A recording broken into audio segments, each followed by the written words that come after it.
Well, this didn't age well. But I'm glad it didn't, cause TXR's back, baby!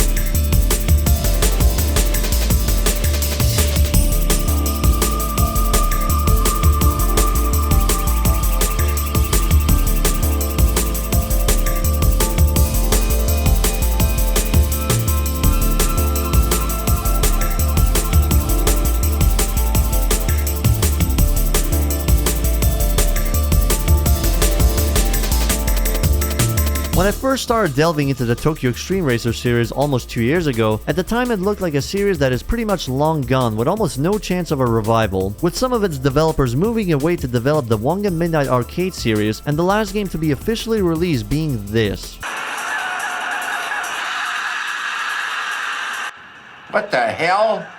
But who would have thought one of the biggest surprises to come out of 2024 would be an announcement and teaser of a proper revival to the series, with Genki returning after a long hiatus, like 18-year-long hiatus, with a brand new release plan thanks to the popularity of the early access program that has been used well enough by games like Baldur's Gate 3. The game currently is only around 50% of what is planned to be available, with a full release and console releases planned for sometime later this year, costing at around $25 to $30 depending on your region. It makes sense as this title can be considered as an indie title now that Genki is releasing it independently without any publishers as their middleman. From the very start, the game kicks in immediately with a starter car, albeit limited in the early access to only the Suzuki Swift, Toyota Treno, and a chalky milk enthusiast. Pick whichever you like, as these three are pretty close in terms of performance. For now, get used to this garage tutorial, albeit limited, before jumping into a map and race tutorial. At the start, there's only 2 parking area exits we can go through, and a single poor timid challenger about to be demolished. The handling of the game itself is quite arcadey. Cars move fast, handles quite easily, and doesn't slide as easily, with the sense of speed being amplified by a well use of subtle camera shake, blur, and the many decor including the traffic density. For an extraordinary performance, we get approached by a woman, introducing herself as Cinderella past Midnight, but I'm sure most old Genki fans will recognize her as a longtime rival, Midnight Cinderella, explaining how much our driving seems to show a spark. Due to the lack of a publisher or a middleman, the translation in this game has been improved, which definitely shows the improvement from Genki's side as well, although this may end up being confusing for some old fans due to the weird grammatical change in some rival names. While we're still on this topic, the game's technical design is objectively better with the impressive performance that came with its graphical improvement. The UI design itself is quite simplistic, but it also shows some character, very reminiscent of UI designs from the Yakuza games. From here we can keep driving or return to the garage for a clear description of the objectives, which pretty much remains the same as most Genki racers. You're a complete newcomer to the racing scene and your goal is to beat everyone involved, except this time it has become a lot clearer with the objective page, showing each crew and how many members are left standing. From here we can simply choose our preferred route within the C1 area and start the challenge.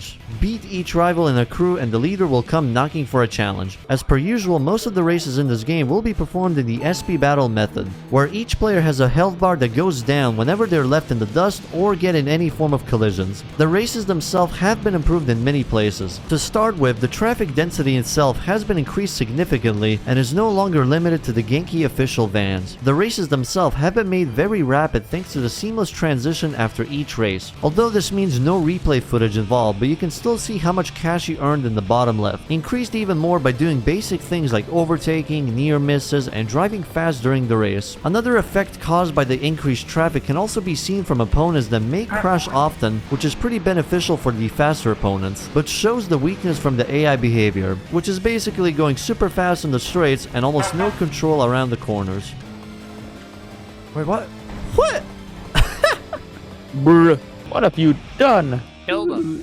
Literally flipped but that also may be due to the new AI level system. It's mainly to identify a rival's performance, but it's not the end-all be-all when compared to your own level. Any rival can be defeated as long as you use all the mechanics given, like the slipstream and perhaps a bit of luck with traffic. After beating a crew, will be instantly transported out of the road for a bit of a conversation, which can sometimes lead to a dialogue either with the crew member itself or the boss we'll be facing. It's another form of improvement that makes the rivals way more involved and adds a bit more characterization to them, with their behavior and chemistry between each member. This also triggers the start of episodes, which can be as simple as beating a single boss or a couple, accompanied by Genki's classic over-the-top storytelling to sell you how epic the story can be, pushed even further by the game's well-made music, which for the most part are essentially remixes from old titles like TXR0 or TXR3. For each rival you beat for the first time, which can be tracked by the progression bar or from the icon coloring on the minimap, they'll provide the perk points you need to make some waves with upgrades, as the game introduces a new mechanic in the series with driver perks. This can be used for several things, from increasing your driver level, affecting how much SP you drain or lose, additional passive abilities that you can carry with you like reducing tire wear, reducing SP damage taken from a collision. Only one can be equipped at any time from the main garage menu. Increase maximum money carry capacity by purchasing new wallets and renovations for more car slots, or for the more important bit of unlocking cars in the dealership and the upgrades, which marks the first big turning point as new cars and upgrades are now unlocked by your own admission, allowing you to choose between focusing on a single car brand or unlocking all of them to be a collector. For the sake of progression, however, you cannot just jump to the highest level possible by grinding through a ton of rivals, as certain levels are locked behind several bosses. Now, fortunately, boss cars alongside some crew leaders and wanderers don't need any perk points to unlock. You just need to beat them and then pay the hefty price of 5 to 10 million credits. Otherwise, everything else would range from 2 million at the lowest after unlocking them with the perk points, with a total of around 50 cars available in this early access period. Each car can be tuned to each player's personal liking, whether you just upgrade the parts or fine-tune them even further, which is not too shabby with its options. The cars can be tuned with a pretty deep amount of detail, which is going to be useful when more of the highways get unlocked in Stage 2, unlocking different parts that may require higher top speed or acceleration and handling setups, although it is missing setups like downforce options. We also have the aero tuning, which pretty much goes into the visual tuning of the vehicle, with body kits, spoilers, hood, rims, the brake itself, mostly purely for visuals with some unknown effect towards weight. Some of them like neon lights with the most absurd lighting effects you can possibly imagine, and the settings to change its light animation. Rims can also feature extra options of changing its colors and size. Same with the car's paint job, which is now split into multiple sections, and more improvements on the color editor with sliders for metallic and matte, alongside giving a ton of information like hex coordinates and RGB numbers, letting you create some quirky visuals, and this is before going into the vinyl editor, which has been significantly improved from every other Genki title before it.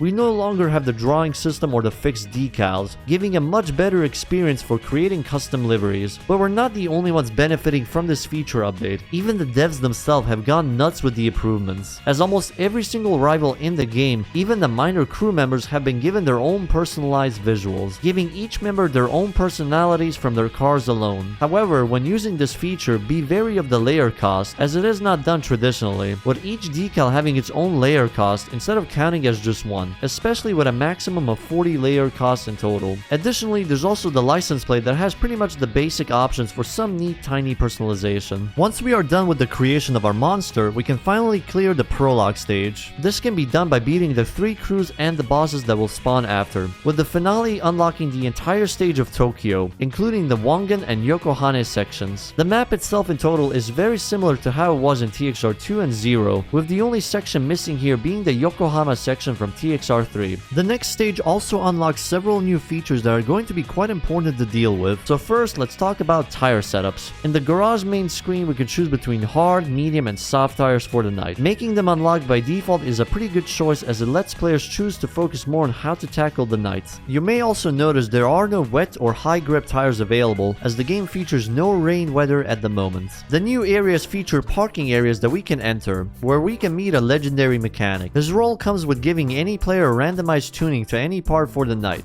The cost itself will depend on which part he lands on. Other than that, the parking area also features a gossip lounge with a ton of random NPCs and several named rivals that we can socialize with. They often give useful tips about basic and advanced game mechanics, but they also give you hints on how to trigger the spawn request requirements of the series' elusive opponents known as the Wanderers. These guys are essentially solo racers with no crew to race with. Their elusive nature itself is shown in equal measure to their difficulty, as they are some of the hardest opponents to race against in the game. Some Wanderers may even have multiple layers of requirement, both for them appearing and for when they are challenged. Other than this useful content, the Gossip Corner is also great to acquire some lore, as some rival would just converse casually about their fellow crew members or their experience in racing. This is where you also notice the quality that came with the rivals' visual designs. Some of them are used for multiple characters, but even then the variations are wide enough that some of them look unique. The parking area itself is also the main place to be if the tires are cooked, as they offer the option to pay for replacements, letting any player continue in their conquest for the night and racking up the long drive bonus that are triggered every 5 to 10 minutes you drive on the map.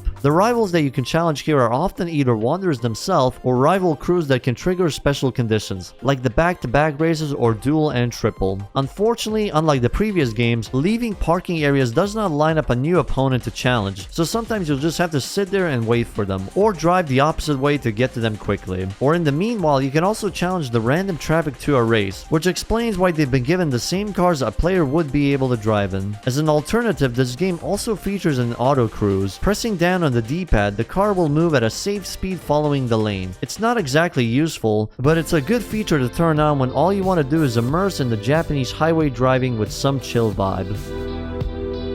And by doing races, you'll rack brand new titles, but this time it's not just shoved onto you when obtained, with the choice to immediately switch now or later in the garage. But the game currently has a bunch of creases to fix, mainly things like SP damage being exploitable by attempting the pit maneuver, causing a ton of damage instantly that can either be used against you or by you. So the game itself is definitely not perfect, far from it. There's a bunch of quirks that still need to be fixed with some inconsistent text, some bugs to squash, and a bunch of features that can be improved or added into the game for a better experience. But for what it is, this is a very surprisingly good game from a developer that hasn't really made a worthwhile successor for over 16 years with Import Tuner Challenge. And this game as of currently already blows that one out of the water, while still retaining that missing charm from the 2000s back into the scene with 2020's graphics, while keeping the performance as smooth as possible. Even if the content available currently is only half of it, this game is worth the money and support. It still surprises me that somehow the biggest surprise of this decade is the glorious return of Genki and Tokyo Xtreme Racer as a franchise. So here's hoping this game will get the updates and fixes as needed, along with the content that will come with it.